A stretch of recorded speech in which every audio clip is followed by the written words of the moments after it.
something when brunch that doesn't feel indulgent and it's giving back to your heart health. Because today we're giving brunch a colorful, feel-good makeover, but with simple, delicious dishes packed. You got fiber, you got healthy fats, you got antioxidants. Joining us now is nutritionist, corporate wellness educator, and our friend Jessie Jane Lee with us again this morning. Tons of color on the table. So much color. How are you? I'm good. How are you? I'm doing fabulous. Is it possible? So yes, to feel indulgence, Yes. but add the healthy stuff when it comes to the brunch. 100%. So with this brunch, there's 3 things in common for all of these recipes that make it healthy and heart healthy, because it's Heart Health Awareness Month. We've got fiber in everything, lots of it.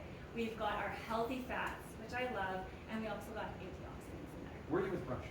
Where does it land for you? Every weekend. Yeah? Yeah. During the week, I mean, we can't, it's too busy. But on weekends, yeah, we do like a little like pre-breakfast with the kids, and then we do a brunch at like 10 o'clock. Okay, so how do we work in the healthy stuff where it still is very tasty?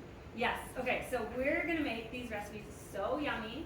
With all of the fiber there, it's going to be so great for our heart health, and it helps slow the release of the sugars into our bloodstream, so we're not going to get blood sugar spike. Because sometimes our brunch recipes are, you know, the pancakes, the waffles. We love them. Fried eggs. The fried eggs. The bacon. Yes, yes, those ones too. We're eating different brunches, sorry. What are we making first? Okay, so first we're going to make a chia pudding that we can turn later into parfait, and you're going to help me make this. Sure. So first off, we're going to add the milk into the blender. This Vitamix has seen a few of these made, huh? Yes. Love it. Yes, it's a good one. Yeah. What was that again? So this is our milk. You could do a coconut milk. If you're going heart healthy, you could do like an almond milk. It's really your milk and juice. Okay. About a cup and a half of that. Then we're going to throw in the raspberries. Oh, the fruit gold raspberries. Let's taste these. I know. How many do my kids go through? They don't last long when They they come to the house. disappear. Yeah. Okay, chia seeds. The whole thing? Yeah, dump the whole thing, about a half a cup. Okay. And then finally, because we're getting sweetness from the raspberries, I still like to add a bit of maple syrup. So we're going to put that in there too. So delicious. And you There can you do any fruit you wanted with this. You don't have to do raspberries. It's my personal fave, but really anyone works. You can do blueberries, you can do blackberries, you get a really nice purple color. And that's it. Okay, so that's all we need to do. We just want to blend it real quick to get those raspberries integrated. And now we pour. And look at this. Does that look like pudding to you? Yeah. No, not yet though. Look how liquid it is. It's so liquid. So this is the cool thing about chia pudding. It's liquid now, kind of like a smoothie. We're going to put this in the fridge for 2 hours to overnight, and it's going to end up like this. We get this beautiful gel-like consistency. It just absorbs, the chia seeds absorb all the liquid in there. Is that this is chia seeds doing its thing? It's all the chia seeds. They absorb up to 10 times their weight in liquid. Okay, very nice. Isn't that so cool? And then, so I'm eating it by itself, but you're doing it other ways too. Oh yes, love it with a parfait. Kind of like where you would normally use a yogurt, you could do this chia pudding. Yogurt's fantastic. Love Greek yogurt, but chia pudding adds a little bit more fiber, especially when we're looking for heart health. That fiber helps remove the bad cholesterol out of our bodies. Okay, good stuff. That's yummy. So good. And it's fun if we're hosting too, because people can make their own parfaits with different fruits, granolas, whatever they want on it. That's the one demo we want to do. What are some other ideas? Because it's overwhelming to come up with these recipes when we're thinking about heart health. How do we get there, Jess? Yeah. So one that I have here is sounds funny, but it's quinoa for breakfast. Breakfast quinoa. Yeah. So if you've never had it, yeah, skeptical. But this is what we do. We cook the quinoa in milk, in cinnamon, and vanilla. Give it those oatmeal-like flavors.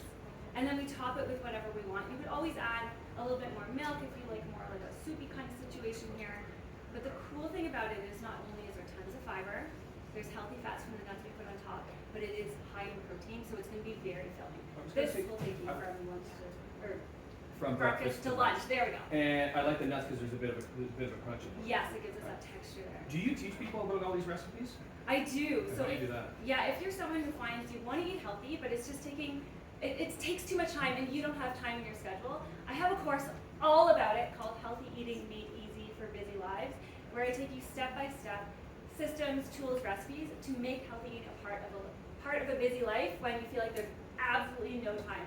So on my website, if you go to jessielanewellness.com/yes, you can learn all about the course so that these recipes can be ones that you prep on a Sunday and enjoy on a Monday. It doesn't have to be no matter where you are across the country. across the country. Yeah, it's on there. Okay, sweet potatoes. Okay, sweet potatoes, this is amazing. This is a twist on avocado toast. We love our toast, but we get so much more if we swap the toast for sweet potatoes. how are we making them crispy and crunchy like toast? Well, you can. These ones I left soft because I actually like it better soft. Oh, you do? All right. Yeah, but you can make it crispy crunchy. What you do is you slice them, put a little bit of avocado oil, stick them in the oven at 400. If you want soft, like 15 minutes. If you want crispy, a little bit longer. And then treat it like a toast. So today I've topped it with avocado and egg.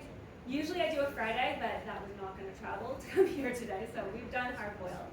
But you could also go sweet if you wanted to top it with the viral kind of cottage cheese situation, a little bit of honey on that.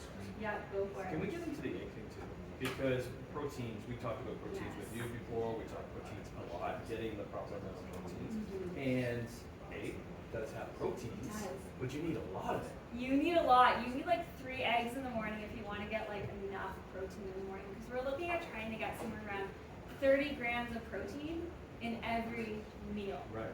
So that's too many eggs. It's a lot of eggs. It's a lot of eggs. But we can get it from other places too. Like we have like the nuts and the seeds and the quinoa. That's another great source of protein as well. The chia seeds, chia pudding is a little bit lower in protein, but you could always mix a protein powder into that.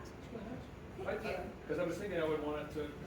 No, I kind of like it soft. Yeah, it adds a nice texture to it. Bonus snack recipes. Where can we get these? Yes, so for heart healthy snack recipes, if you go to jessielanewellness.com/snacks, I've got a whole cookbook for you there. The chia pudding's in that, and I will email you these other 2 because I know you're going to want to try them as well, so you can have some heart healthy brunch.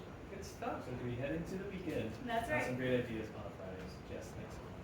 Next up on BT, we got some easy styling tricks that make your brunch table. Let's continue with that theme.